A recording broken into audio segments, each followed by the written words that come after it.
자녀에게 원하시는 하나님의 마음이라는 제목을 가지고 바울의 전도행 16번째 말씀을 나누고자 합니다. 세상에 갓 태어난 아이에게 부모가 바라는 것은 아무것도 없습니다. 부모의 입장에서는 그저 아이가 아프지 않고 잘 커주는 것만이 기쁨이고 행복이기 때문입니다. 이러한 부모의 마음은 누군가 가르쳐주지 않아도 사랑하는 사람을 만나 결혼을 하고 부모가 되면 자연스럽게 갖게 됩니다. 왜냐하면 이것이 바로 믿음의 자녀들을 향한 하나님의 마음이며 저희들은 이러한 하나님의 형상을 따라 창조되었기 때문입니다. 어린아이를 바라보는 부모의 마음처럼 하나님께서는 저희들에게 많은 것을 바라시지 않습니다. 저희들의 생명도 하나님의 것이고 믿음도 하나님께서 허락해 주시기 때문입니다. 그렇기 때문에 허락하신 모든 것에 그저 감사하는 것이 하나님의 자녀된 올바른 모습인 것입니다. 바울 또한 자신이 하나님의 소유된 자라고 여겼기 때문에 복음의 사역을 감당하는 것을 자신의 의로 삼지 않았습니다. 예수님을 박해하던 자신을 하나님의 자녀 삼아주신 것 하나만으로 감사했으며 오직 그 이유만으로 맡겨주신 사명에 최선을 다한 것입니다. 그리고 하나님께서는 이러한 바울의 마음을 보고 기뻐하시며 그를 귀한 믿음의 도구로 사용하셨습니다. 바울은 고린도에서 배를 타고 예루살렘으로 복귀하고자 했지만 자신을 죽이려고 하는 유대인들 때문에 다시 마케도니아로 길을 돌이켰습니다. 비록 몸과 마음은 힘들고 지쳤지만 그럼에도 바울은 자신의 생명을 보호하시고 인도하시는 하나님께 감사드렸습니다. 그렇게 마케도니아를 돌아 빌립보에서 배를 탄 바울은 소아시아의 드로아 항구에 도착했고 그곳에서 일주일을 머물게 되었습니다. 사도행전 20장 7절에서 9절에 그 주간의 첫날에 우리가 떡을 떼려 하여 모였더니 바울이 이튿날 떠나고자 하여 그들에게 강론할세 말을 밤중까지 계속하매 우리가 모인 윗다락에 등불을 많이 켰는데 유두고라 하는 청년이 창에 걸터 앉아 있다가 깊이 졸더니 바울이 강론하기를 더 오래 하매 졸음을 이기지 못하여 3층에서 떨어지거늘 일으켜 보니 죽었는지라.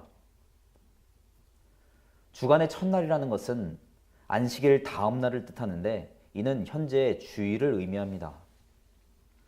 그래서 바울은 주일에 드로아 성도들과 함께 떡을 떼며 성찬을 하고 말씀을 전하며 예배를 드렸던 것입니다. 일반적으로 유대교를 믿는 유대인들은 안식일에 회당에 모여 예배를 드렸습니다. 초대교회 그리스도인들도 처음에는 안식일에 예배를 드렸지만 점차 유대교와 구분하여 안식일 다음날 예배를 드리기 시작했습니다. 왜냐하면 예수님께서 안식 후 첫날 새벽에 부활하셨고 부활하신 후에 제자들을 처음 만나신 날도 안식일 다음 날이었기 때문입니다. 그래서 그리스도인들은 부활하신 주님에 대한 감사와 기쁨으로 안식일 다음 날 예배를 드리며 교제를 나눴던 것입니다.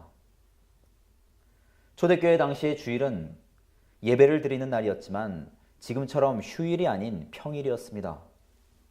그렇기 때문에 그리스도인들은 일을 하기 전이나 하고 난 이후에 함께 모여서 예배를 드렸습니다.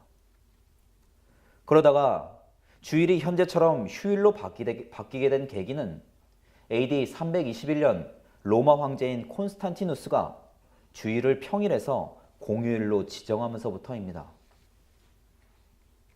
콘스탄티누스는 로마 황제 중 첫 번째로 기독교인이 된 인물로 알려져 있습니다. 그래서 그는 기독교에 대한 박해를 끝내고 관용을 베풀며 기독교를 로마의 국교로 삼기도 했습니다. 하지만 콘스탄티누스는 순전히 정치적인 목적으로만 기독교를 이용했을 뿐 진정으로 그리스도를 믿는 자가 아니었습니다. 그가 기독교를 로마 국교로 채택한 이유도 국가 통일을 위해 로마에서 급증하는 기독교의 세력을 이용하려고 했기 때문입니다. 그러나 하나님께서는 이러한 자를 통해서도 기독교를 굳건하게 세우셨습니다. 콘스탄티누스가 AD 325년에 개최한 종교회의인 니케아 공의회에서 삼위일체를 문제 삼았던 이단 종파를 정죄하면서 처음으로 삼위일체 교리가 체계화되었기 때문입니다.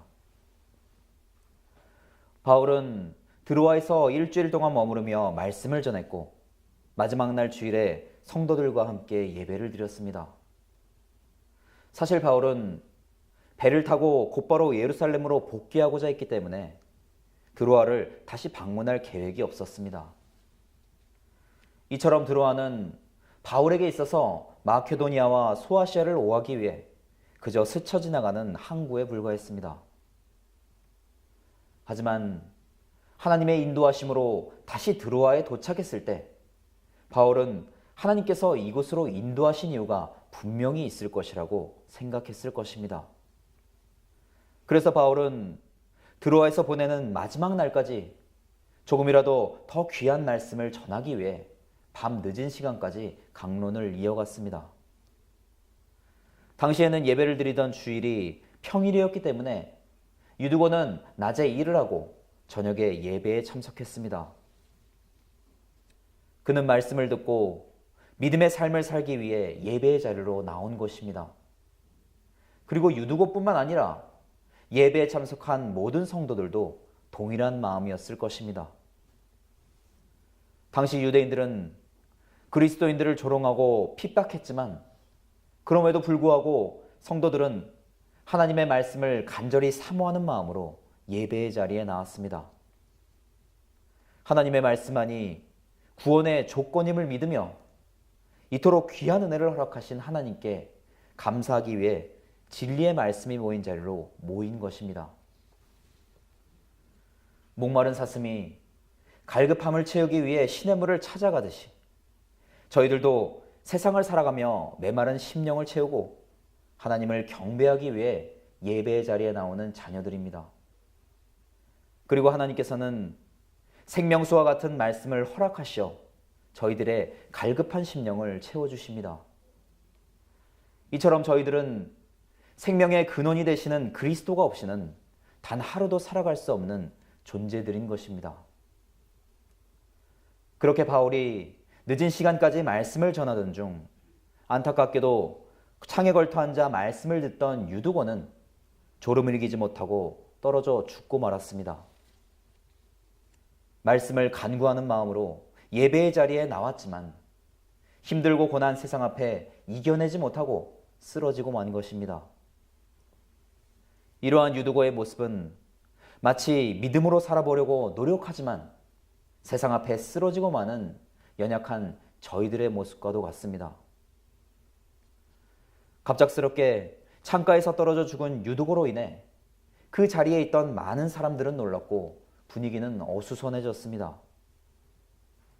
하지만 바울은 유두고를 품에 가득 안고 그에게 생명이 있다고 전하며 성도들을 진정시켰습니다. 바울 역시 유두고의 갑작스러운 죽음에 큰 충격을 받았을 것입니다. 하지만 바울은 유두고를 품에 안는 순간 생명의 주이신 하나님께서 그를 다시 살리실 것을 굳게 믿었고 간절히 기도했습니다. 그렇게 하나님께서는 유두고를 다시 살리심으로써 많은 사람들에게 생명의 주인은 오직 하나님이심을 드러내셨습니다. 그리고 밤새 하나님의 말씀을 듣고 그 말씀이 살아서 역사하심을 경험한 모든 성도들은 믿음의 확신을 가지게 되었습니다. 바울은 하나님께서 이 기적을 보이시기 위해 드로아로 인도하셨음을 깨닫고 감사드렸을 것입니다. 그리고 다시금 힘을 얻고 복음을 향한 의지를 가질 수 있었을 것입니다. 하나님께서는 말씀을 간구하던 유두고를 불쌍히 여기시고 그에게 새로운 생명을 허락하시어 성숙한 믿음으로 살아갈 수 있는 기회를 주셨습니다.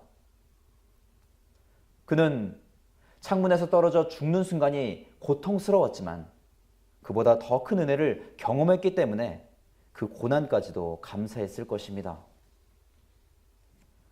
그렇게 유두고가 다시 살아나는 기적을 경험한 바울과 성도들은 날이 새기까지 하나님의 권능과 은혜에 대해 이야기를 나누며 기쁜 마음으로 교제했습니다. 드로아 성도들은 다시 살아난 유두고를 통해 생명의 주인 되시는 하나님의 능력을 직접 보았고 큰 위로를 받을 수 있었을 것입니다. 또한 그 위로는 고되고 힘든 삶 속에서도 언제나 성도들을 지켜 보호하시는 하나님을 향한 믿음의 확신으로 이어졌습니다. 하나님께서는 이 한 가지 사건만으로도 예배의 자리에 있던 모든 자들의 상황과 형편에 따라 각각 다른 은혜를 허락하셨습니다. 저희들도 삶 속에서 만나는 하나님의 역사하심을 통해 하나님의 사랑과 은혜를 경험할 수 있습니다. 그리고 이를 통해 삶의 주권은 오직 하나님께만 있음을 믿으며 우리의 인생을 더욱 하나님께 맡길 수 있는 것입니다. 그것이 때로는 고난으로 다가온다라고 할지라도 결국에는 삶의 고통이 아닌 하나님을 향한 감사로 바뀔 것입니다.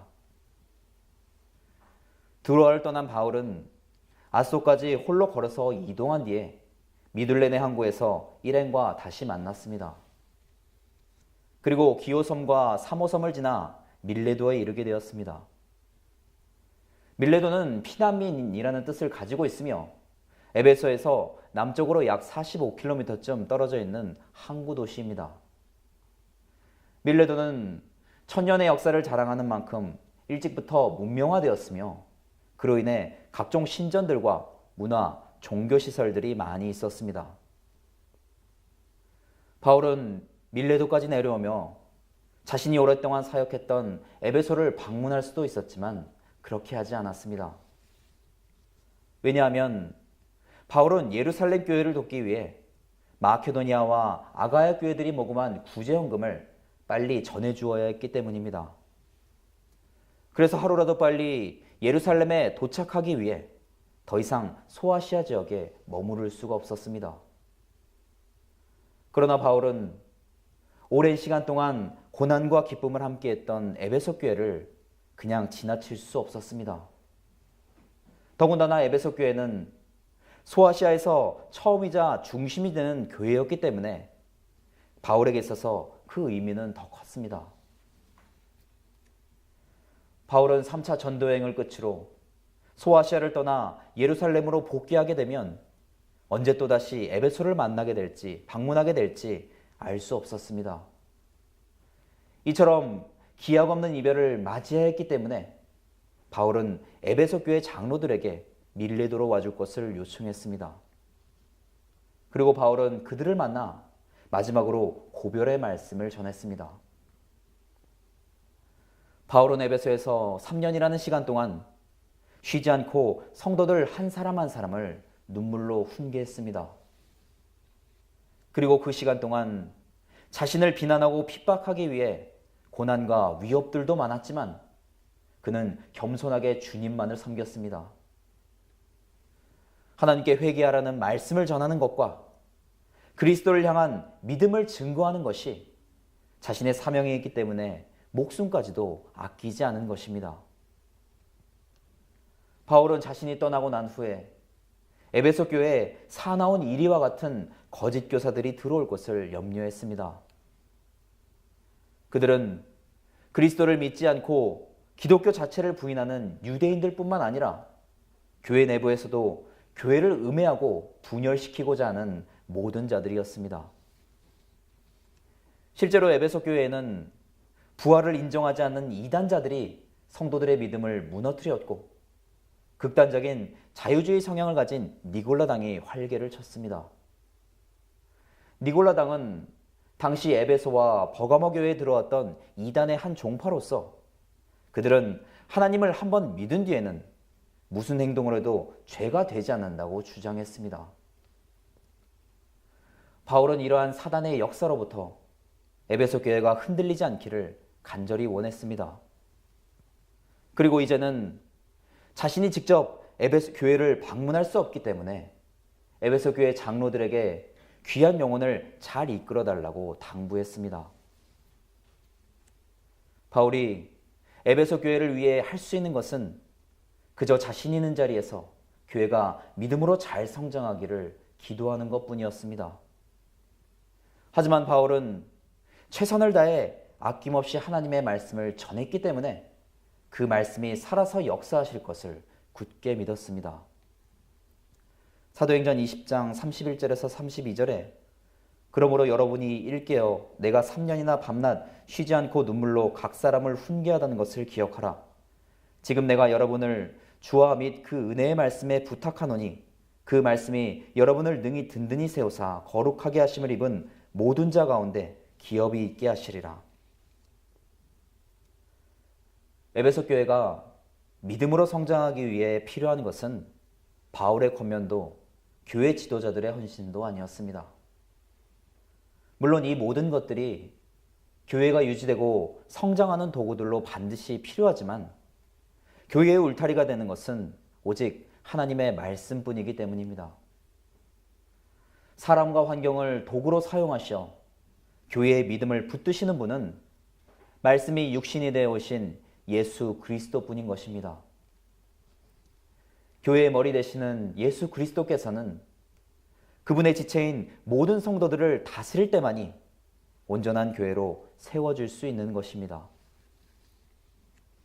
이처럼 바울은 예수 그리스도와 살아서 역사하시는 은혜의 말씀만이 성도들을 굳게 세울 것을 믿고 에베소 교회를 맡겼습니다. 하지만 그렇다고 해서 바울이 자신은 최선을 다해 사명을 다했으니 이제는 스스로 믿음으로 살아가라고 그들을 외면한 것이 아닙니다. 자신이 눈물로 전한 하나님의 말씀을 믿은 것이며 성도들의 심령 가운데 함께 하시는 성령님을 굳게 믿었던 것입니다. 마지막 고별의 말씀을 마친 후에 바울을 비롯한 그 자리에 있던 모든 자들은 함께 기도했고 서로 목을 안고 입을 맞추며 크게 울었습니다. 그것은 앞으로 다시는 만나지 못할 바울을 향한 성도들의 슬픔과 안타까운 마음 때문이었습니다. 그렇게 그들은 바울이 밀레도를 떠나는 배에 오르기까지 슬퍼하며 그를 배웅했습니다. 바울은 성령의 인도하심으로 예루살렘을 향해 나아가지만 그곳에서 무슨 일을 당하게 될지 알 수 없었습니다. 한 가지 분명한 것은 성령님께서 그에게 결박과 환난이 기다릴 것이라고 알려주셨기 때문에 바울은 고난의 길을 스스로 걸어가는 것이나 마찬가지였습니다. 하지만 바울은 자신의 생명보다는 하나님의 말씀이 전해지는 것을 더 귀하게 여겼습니다.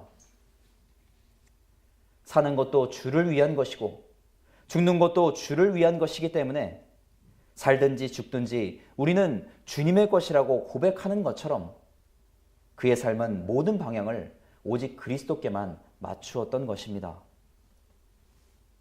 눈물의 배웅을 받은 바울은 에베소 성도들의 마음을 통해 큰 위로를 받고 하나님께 감사를 드렸을 것입니다.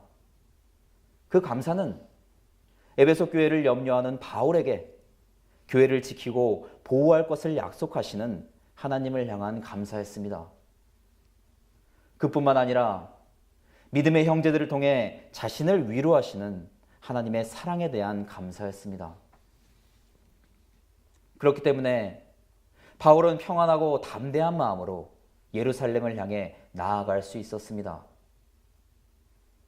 바울처럼 예수님께서도 십자가의 사명을 감당하시기 위해 나귀를 타고 예루살렘으로 입성하셨습니다. 수많은 이스라엘 백성들은 자신들을 구원할 왕이 오셨다고 기뻐하며 호산나를 외치고 종려나무 가지를 흔들며 예수님을 환호했습니다. 하지만 그 순간 12명의 제자들뿐만 아니라 그 누구도 예수님께서 고통의 십자가를 지실 것이라고 생각하지 않았습니다. 인간을 구원하시기 위한 십자가의 사명은 오직 하나님과 예수님만이 알고 계셨던 것입니다.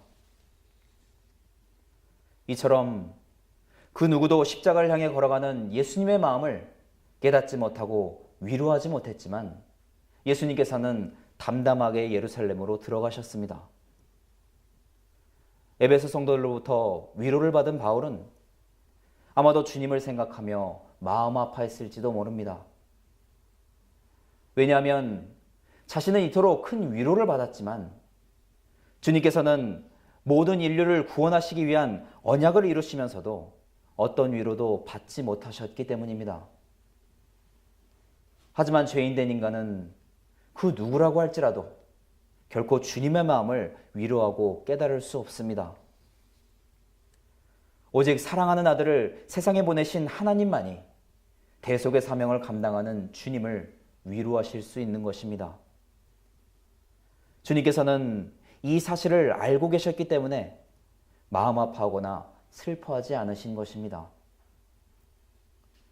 예수님께서는 자신이 받을 십자가의 고통보다는 죄인들을 향한 긍휼한 마음이 더 크신 분입니다.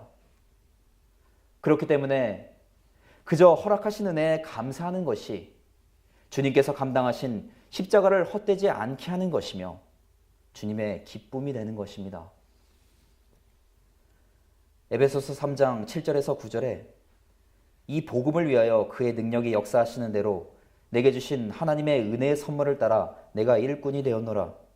모든 성도 중에 지극히 작은 자보다 더 작은 나에게 이 은혜를 주신 것은 측량할 수 없는 그리스도의 풍성함을 이방인에게 전하게 하시고 영원부터 만물을 창조하신 하나님 속에 감추어졌던 비밀의 경륜이 어떠한 것을 드러내게 하려 하심이라.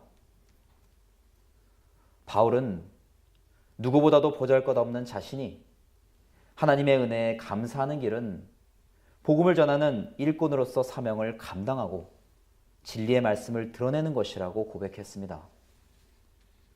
그것이 바로 헤아릴 수 없는 하나님의 사랑에 감사하는 길이라고 여겼기 때문입니다. 그래서 바울은 자신에게 다가올 고난의 시간들을 기쁜 마음으로 맞이하며 예루살렘으로 떠났습니다. 그리스도의 영광이 온 세상에 전해질 수 있다면 주님께서 감당하신 십자가의 고난에 기쁜 마음으로 함께 동참할 것을 다짐했기 때문입니다. 하나님께서는 저희들이 말씀대로 살아가기 위해 최선을 다하는 모습 하나만으로 믿음이 있다고 말씀하시며 기뻐하십니다. 그것이 하나님께서 보실 때에는 허락하신 사랑에 감사하는 자녀의 모습이기 때문입니다. 언제나 허락하신 삶의 자리에서 그리스도를 드러내고 받은 그 귀한 사랑을 또 다른 영혼들에게 전하며 살아가시기를 간절히 부탁을 드립니다. 다 함께 기도하시겠습니다.